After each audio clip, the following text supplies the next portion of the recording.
So, now on to the Dalek from the wave. And out of all six figures in the entire wave, this is my personal favourite. I just love it. It's absolutely fantastic. There's nothing more to say than it's amazing. It's so light. It's so amazingly detailed. And the articulation on it's pretty good as well. We'll start with that, the articulation. It's as you would imagined. It's like the 5-inch figures are. The eye stalk moves up and down. I'm not sure if it moves a little bit further up than the 5-inch ones might have been capable of. The head can just do a full 360. You have the ball jointed plunger and sucker. Now, when I first got this out of the packaging, well, I thought, it was going to be like the 5-inch figures. I'm going to have to bend this just to hear that little snap as the paint comes away from the ball joint and it'll be able to wiggle. But I was pleasantly surprised as just a gentle tap, and it's so smooth. There's no resistance at all. You can sort of wiggle it around, and it's really sort of loose. Well, I wouldn't say loose because it doesn't feel like it's going to come out, but it moves around so easily. And it's amazing. Well, the gun's a little bit stiffer, but still just as easily moved. And then you have the standard wheel and then the swivel wheel to allow him to turn around and do whatever you please. Let's quickly move on to the detail. It's a Dalek. There isn't really too much detail to go into, but again, similar to the Sandman and the Doctor, for the scale, I'm really what's the word I'm looking for? Happy. Not a very good synonym. Happy with the job that Character Options have done with the Dalek. If we just look, they've got all the little indents and the tiny screw there, all the little lines that run around the dome of the Dalek. The only thing that is a slight concern is the fact that the name tag is blank. I don't know whether that's just a feature of the Daleks in Series 7, Asylum of the Daleks. I didn't really notice because there was too many. But I suppose it's alright, because you don't really notice from far away. You just think, oh, it's a Dalek. What's its name? That's not what your first thought is. It's a Dalek, run away. The mesh on the neck, if you focus in, you can see very nicely done. Again, with the nuts and the bolts and all these little frames around it. The only thing that seems to annoy me slightly is the neck rings seem misaligned, only a very tiny bit. So again, not that noticeable, but up close you can definitely pick it out, and it doesn't bother me too much. The eye is very nice. You've got your typical stalk and then the rings.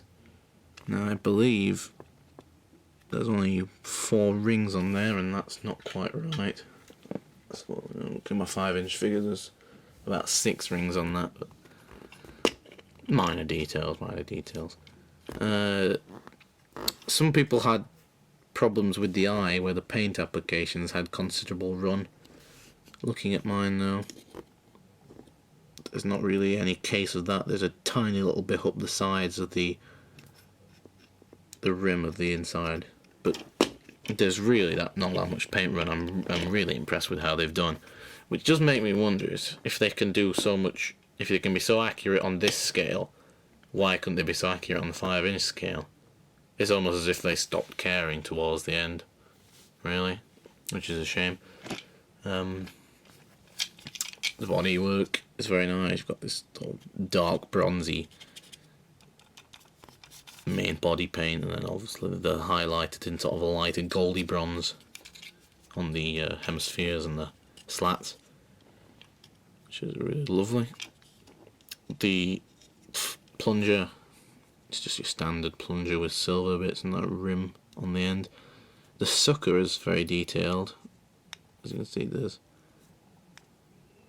lines are down it, and if you look inside you can see there's quite a bit of detailing on the The inside is it's got like little indentations and all kinds of malarkey just to make it really cool. The gun is similarly well done. It does swivel a bit. We've got all the little lines, bumps and lumps that you would need to identify it as a Dalek ray gun. And yeah, that's pretty much it. Now, I just love it. It's absolutely fantastic. The articulation, the detail, the accuracy, it is truly fantastic. And again, for size comparison, I've brought along a standard gold 5-inch Dalek. The paint on the actual, if I bring them in closer, the paint on the new scale Dalek is darker. You might not be able to make it out on camera as much. It's darker than the 3.75 inch one. It's sort of a halfway between the sort of paley bronze seen on the the main 5-inch one, this one, and the Crucible set, and it's sort of halfway between that and the really dark chocolate brown Assault Dalek we got a couple of years back with the flame attack arm, which I still have somewhere, broken up in bits probably. It's not a bad shade. I think that this one might have actually been a bit too light, but I don't know. I just noticed some of the hemispheres on this one seem to be coming off. Yeah, trivial matters. So there he is against his big brother. And again, you have Doctor and the Sandman. We can move this out of the way now. Ooh. So that is the first 3.75 inch figures. If you are planning on getting any of the 3.75 inch figures, I would mostly recommend these three. They're only £7 each. I got mine from Forbidden Planet. They had a massive stock in, and yeah, I would say they are well worth it, because after all the moaning everyone did, they are really good. And if you have any other 3.75 inch figures, Star Wars, etc., they fit in perfectly. You can do some amazing crossovers with that. And yeah, not to mention you could make the special episode with like the 5-inch ones, have some shrunken Daleks, something like that, shrink the Doctor down, have him face off against the normal size Dalek. So no, the possibilities are endless. After all the moaning everyone's done about the new scale, I must say that it's not the worst thing they could have possibly done. So yeah, so that was my review. If you want to check out the Doctor review, annotation, Dalek review, just watched it, I hope, and the Sideman review should be annotated as well. That's it from this review. I'm not sure if I should be getting the others. I will try and get a Clara, and the only one I really want is the TARDIS. I want to get the new TARDIS, but it seems a bit expensive. It's like 13 quid. Yeah, we'll have to see what happens. And the Ice Warrior I'm also quite interested in. The Weeping Angel, not so much, but I might end up getting it just for completeness purposes. So, thank you all for watching, and I will see you all in my next review.